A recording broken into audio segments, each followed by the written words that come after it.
آج ہم بات کرنے والے ہیں اردو کے نامور افسانہ نگار انتظار حسین کی ایک بے حد خوبصورت اور دل کو چھو لینے والی کہانی مانوس اجنبی پر۔ سچ پوچھیں تو یہ کوئی عام سی کہانی نہیں ہے۔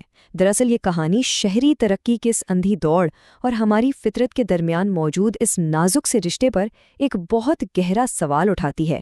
ہم اکثر اپنی روزمرہ کی زندگی میں اپنے ارد گرد بکھری ان چھوٹی چھوٹی مگر انتہائی اہم چیزوں کو نظر انداز کر دیتے ہیں نا۔ خیر، آج ہم انہی بظاہر معمولی لیکن گہری تفصیلات پر بات کریں گے، تو چلیں بنا کسی تاخیر کے سیدھا کہانی کی طرف چلتے ہیں۔ اب کہانی کی گہرائی میں جانے سے پہلے ذرا ایک لمحے کے لیے اس بات پر غور کریں، ہوتا کیا ہے جب ہم نام نہاد ترقی کی خاطر سرسبز درختوں کو کاٹ کر ان کی جگہ کنکریٹ اور تارکول کی لمبی چوڑی سڑکیں بچھا دیتے ہیں۔ انسان اور فطرت کے درمیان موجود وہ جو ایک خاموش سا نازک سا رشتہ ہوتا ہے، وہ کہاں جاتا ہے؟ کیا وہ بس ہمیشہ کے لیے ٹوٹ جاتا ہے یا اس میں زندہ رہنے کی کوئی امید باقی رہتی ہے؟ آج کی ہماری یہ ساری گفتگو دراصل اسی ایک چپتے ہوئے اور سوچنے پر مجبور کر دینے والے سوال کے گرد گھومتی ہے۔ تو چلیے کہانی کے بالکل پہلے حصے سے شروعات کرتے ہیں۔ پرسکون صحن۔ ہوتا کچھ یوں ہے کہ کہانی کا آغاز ایک دم پرسکون، ٹھنڈے اور نہایت دل فریب منظر سے ہوتا ہے۔ ذرا تصور میں لائیں، صبح صبح کی ٹھنڈی اور تازہ ہوا چل رہی ہے اور مصنف اپنے گھر کے برآمدے میں ایک ہرے بھرے امرود کے درخت کے سائے میں بیٹھا بڑے سکون سے اپنا ناشتہ کر رہا ہے۔ یہ وہ وقت ہے جب ارد گرد کوئی کان پھاڑ دینے والا مشینی شور نہیں، کوئی افراتفری نہیں، بس ایک خاموش سی پناہ گاہ ہے جہاں انسان اور پرندوں کے درمیان ایک انوکھا اور بالکل انکہا رشتہ بننا شروع ہوتا ہے۔ اور مزے کی بات یہ ہے کہ اس خوبصورت رشتے میں مصنف کے ساتھی کون ہیں؟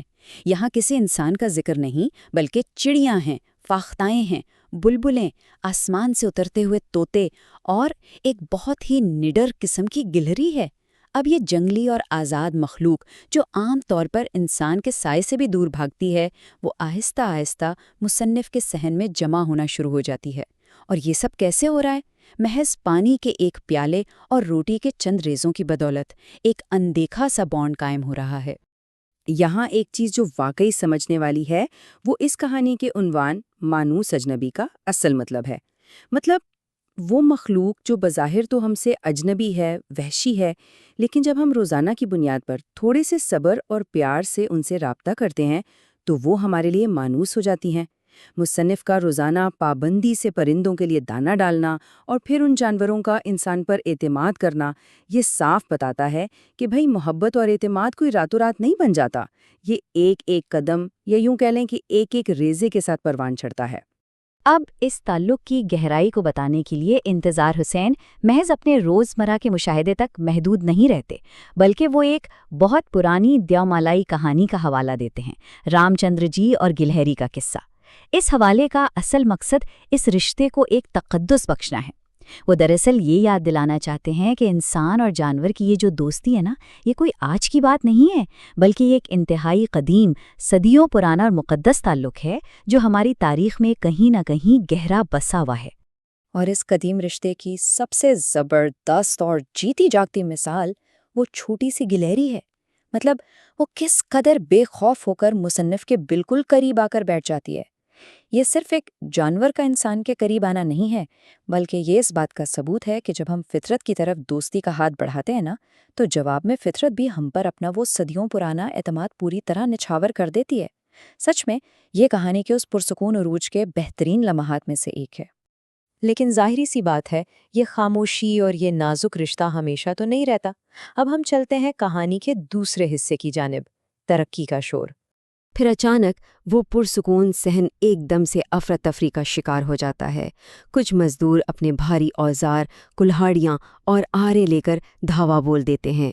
درختوں کو بڑی بے دردی سے کاٹا جانے لگتا ہے، ہر طرف گرد و غبار کے بادل چھا جاتے ہیں، اور سڑک بنانے والی بھاری مشینوں کا وہ کان پھاڑ دینے والا شور اس چھوٹی سی جنت کو لفظی طور پر تہس نہس کر کے رکھ دیتا ہے۔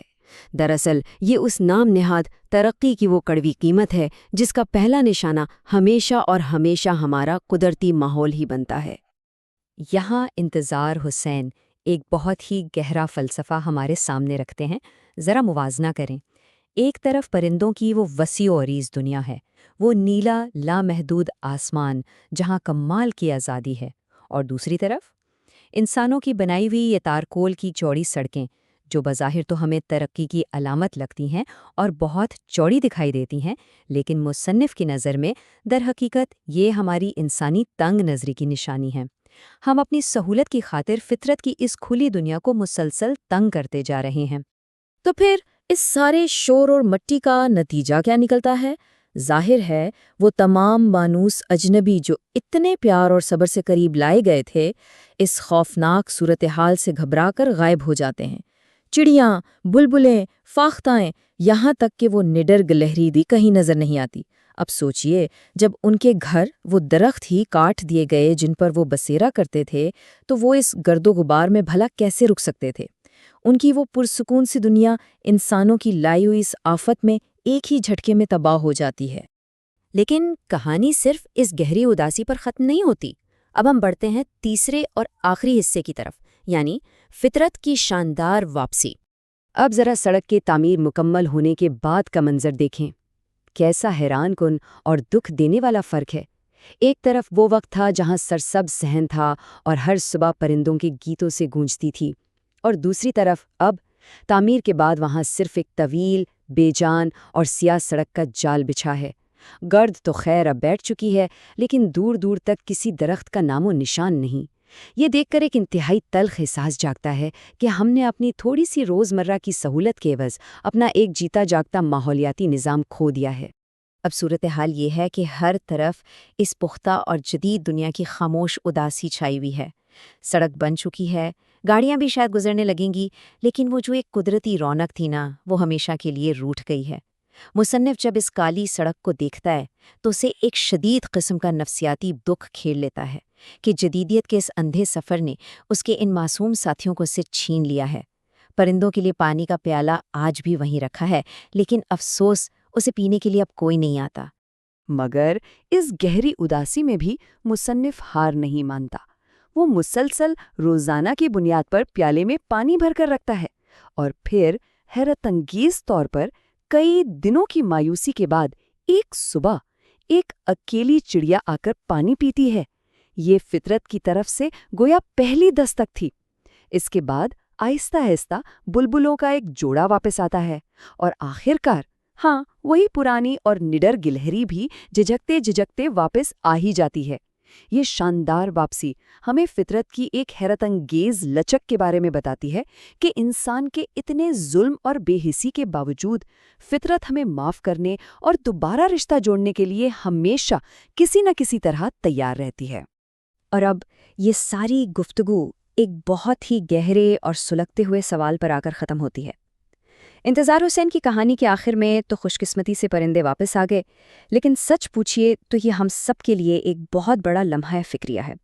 کیا ہم یوں ہی بلا سوچے سمجھے درخت کاٹتے رہیں گے اور اس خوش فہمی میں بیٹھے رہیں گے کہ فطرت لوٹ آئے گی، یا واقعی ایک دن ایسا آئے گا جب ہمارا بچھایا ہوا یہ بے تحاشا کانکریٹ ان مانوس اجنبیوں کو ہمیشہ کے لیے ہم سے دور کر دے گا؟ اگلی بار جب بھی کسی سڑک کے کنارے آپ کو کوئی کٹتا ہوا درخت نظر آئے تو اس سوال پر ضرور غور کیجیے گا۔ امید ہے کہ آج کی اس گفتگو نے اس کہانی اور ہمارے ارد گرد بکھری فطرت کو ایک بالکل نئے زاویے سے دیکھنے پر مجبور کیا ہوگا۔ ساتھ رہنے کا بہت شکریہ۔